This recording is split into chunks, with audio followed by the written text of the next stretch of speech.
वालेकुम दोस्तों, आऊँ आया गुलाम रसूल तैयार हमारी सीरिया मुझे फेसबुक पे GRP देर की इन वक्त असां मौसम के इंजॉय करण के लिए रोही तरफ वही रहा हूँ। असां साण साथी है लियाकत अली प्यार ऐं अॻिते जेका नज़ारा आहिनि उहे अव्हांखे ख़ूब ॾेखारींदासीं। असां सां जुड़िया रहो ऐं वीडियो मुकमल ॾिसो।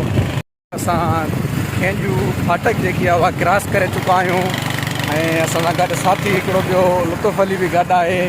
ऐं हिन वक़्तु जेको आहे न हिते केतिरे ई सालनि खां ज़बू हाल जो शिकार आहे। मिंटनि जो सफ़र जेको आहे असांखे कलाकनि में करिणो पए थो। हीअ ॾिसी सघो था आज़ाब आहे। हितां जा माण्हू डेली अच वञ इन रस्ते ते कनि था पिया। जेका अधु जेकी उन्हनि जी ज़िंदगी आहे इन रस्ते जे करे गड़कइजी वञे थी।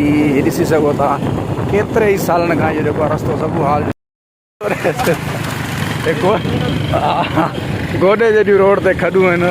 लुत्फ़ अली वाह वाह वाह वाह लुत्फ़ अली ॾे हाल रस्तो कीअं आहे छड़ जंप न हेठो ते मानी आज़मत थिए थी। हा ॾिसो दोस्तो हीअ व्लॉग असां पंहिंजे पेज ते बि अपलोड कंदासीं ऐं यूट्यूब ते बि तमामु दोस्त हिन में जेको असांजी वधि खां वधि सपोर्ट कयो। जो हाल आहे हीअ खेंजू रोड केतिरे ई सालनि खां जेके ज़बू हाल जो शिकार आहे। खेंजू जहिड़ी रोही वारे इलाइक़े में तक़रीबन 58 खां वधीक गैस जा खूह आहिनि जिन मां माहाना सालाना हुकूमत जे खाते में जेको आहे हुकूमत जे ख़ज़ाने में जेको आहे उहो करोड़े रुपया वञनि था। पर खेंजू वासियुनि जो इहो हाल आहे। ॾिसो केतिरे ई सालनि खां हीअ ज़बू हाल जो शिकार आहिनि। ॾिसो दोस्तो हीअ पुल आहे अलियार शाह जी जंहिं तां हैवी मशीनरी जेकी आहे गुज़ारण जे करे जेका ट्रेलर अचनि पिया। हीअ पुल जेकी आहे तबाह थी वई आहे।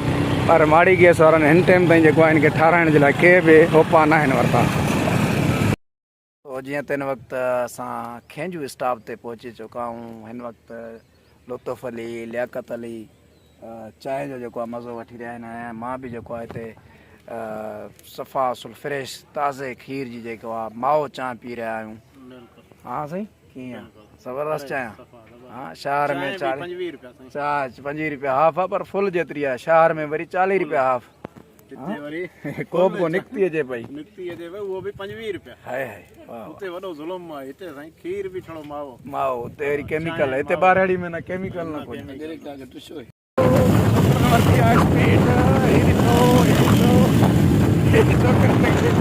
फुल स्पीड आहे गाड़ी में। हिकु कचो रस्तो आहे। वाह वाह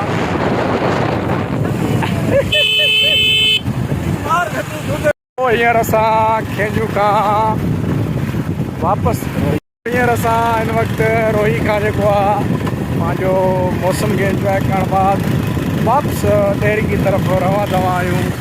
ऐं अॼु जेको आहे मौसम जी थोरी जेको आहे शिदत सही न हुई। हा नज़र वॾी गर्मी आहे। वॾी गर्मी आहे साईं मरी विया। हा वाह वाह जो मची वियो। मच्छी ॾाढी खाधी आहे आहे खुंबियूं कोन हुयूं। असां चयो त व्यूज़ ॾेखारो। कोई खुंबियो हुयूं पर खुंबियो न हुयूं। मच्छी ॾाढी खाधी मच्छी जा टट वाह वाह टट कयासीं मच्छी जा। बटेरा खाधासीं बटेरनि जो गोश्त। बटेरनि जो हिते ई घरड़ो वढिजे ऐं शाम सुबुह इन रोही जी मौसम खे इंजॉय कजे। वाह वाह ज़बरदस्त छा व्यूज़ आहिनि।